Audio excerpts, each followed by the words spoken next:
আসসালামু আলাইকুম। আমার নাম মাহফুজ আহমেদ স্পন্দন।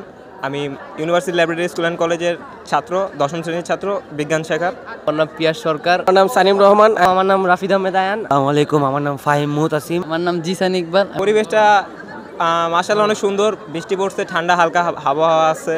আবার বন্ধু বান্ধব সবাই বলতেছে গরম লাগতেছে ওদের। পছন্দের একজনের লেখক হইতেছেন আমাদের হুমায়ুন আহমেদ। আমার তো হুমায়ুন আহমেদ। আমার নতুন প্রকাশিত হয়েছে মুস্তাক এবং তিশার ভালোবাসা। এই বইটা অনেক ভালো এবং ফেমাস। বয়স ভালোবাসা, ঠিক আছে। এই প্রথম থেকে মানুষের ভালোবাসা আবৃত্তি সৃষ্টি হয়। এই বয়সে একজন নারীর খুব প্রয়োজন। এই বয়সে নারী ছাড়া জীবনযাপন করা অনেক কষ্ট, কিন্তু ফ্যামিলি বুঝে না। না আমাদের এই পুরা জেনারেশনের না, কিন্তু মেয়ে তো আমাদের বয়সে। এখন আমাদের এই বয়সে একজন মেয়ের প্রয়োজন, কিন্তু সেটা ফ্যামিলি মানছে না। মেস্তক নিয়ে গেছে, কিন্তু আমাদের তো দরকার। বাংলাদেশে 16 লাখ নারী বেশি, কিন্তু আমরা কোথাও কোনো নারী পাচ্ছি না। ঠিক আছে, আমাদেরকে একদিন দেখেও না। ফেসবুকে সুন্দর সুন্দর ছবি ছাড়ি, কিন্তু লাইক ওঠেন 3জন 6জন, মেয়ে একজনও নেই। কমেন্ট করে ছেলেরা, সো বিউটিফুল, সো নাইস। মেয়েরাও তো কমেন্ট করতে পারে, কিন্তু কমেন্ট করে না। এখন মুস্তাক আঙ্কেল যদি এগুলো সব কিছু নিয়ে যায়, তিশার মতো মেয়ে ওনাকে বিয়ে করছে। এখন আমার মতো একজন ছেলে, আমি লম্বা, স্মার্ট, আমার বাবার ব্যবসা আছে, আমার বাবার টাকা আছে, ওর বাবার ফার্মেসি আছে।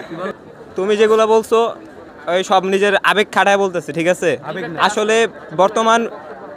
বর্তমান বিশ্বে টাকাই সব কিছু, ভালোবাসা কোনো লাভ নাই। এগুলা টাকা ভিডিও যদি অন্য জায়গায় সমস্যা আছে, ভিডিও ভালোবাসা আছে, জি ভালোবাসা আছে। মেন কথা হলো টাকা। আমাদের গার্লফ্রেন্ড এই দেখেন না, বিয়ে করতে হবে না, এটা ভালোবাসা না। ভালোবাসা কখন হবে? ভালোবাসার সংজ্ঞা হইতেছে, আমি যতটুকু জানি, ভালোবাসার সংজ্ঞা হইতেছে যত্ন। দুজন একজন আরেকজনের প্রতি মায়া থাকবে এক প্রকার। যাই হোক, আমরা আমাদের পূর্ব টপিকে ফিরে আসি। মুস্তাক ভাই আমাদের এই জেনারেশনের আঙ্কেল আমাদের এই দাদা আমাদের এইসব জেনারেশনের মেয়েদের নিয়ে চলে যেতেছে। আমরা মেয়ে পাইতেছি না, এটা রোধ করা দরকার। এখন এটার জন্য আমরা একটা সংস্থা করে তোলা উচিত। সংস্থার মেনে থাকবে আমাদের বড় ভাই। আমি মেনে কিছু বলতে চাই না। এখন এখানে নারীরই দোষ আছে, নারীরা টাকা না দেখে ভালোবাসা দেখা উচিত। ছেলেদের দোষ আছে, মানে টাকা কামানো কি দোষ? আপনি বলেন, সবাই কামায়, টাকা কামাতে পারে। এখন মেয়েরা যদি টাকা দেখে প্রেমে পড়ে, তাহলে তো হবে না। 1-2টা ছেলেদের জন্য অনেক ছেলের নাম বদনাম হয়।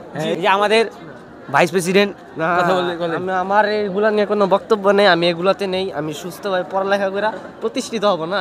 প্রতিষ্ঠিত হওয়াটা তুমি 62 বা 65 বছর বয়সে গিয়ে 18 বছরের একটা যুবতীকে বিয়ে করবে, এটাই তো তোমার মনোবল এবং মনোভাব। জয় বাংলা, জয় বঙ্গবন্ধু। সপ্তম শ্রেণীর 7-এর একটা বইয়ের মধ্যে একটা গল্প প্রকাশিত হয়েছিল, যে শরীফ থেকে শরীফা।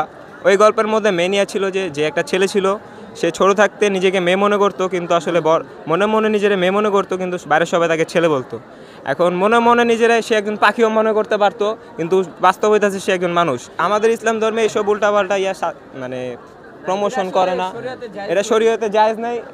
আমরা শরীফ থেকে শরীফা, আমাদের বর্তমান দেশে যেসব শরীফ থেকে শরীফারা আছেন, ওনাদের জন্য আমরা দোয়া করতেছি যেন ওনারা শরীফ থেকে শরীফা না হয়ে শরীফই থেকে যায়। আমাদের অনেক বন্ধু বান্ধব আছে, আর শরীফারা আমাদের দিকে একটু নজর দিয়েন।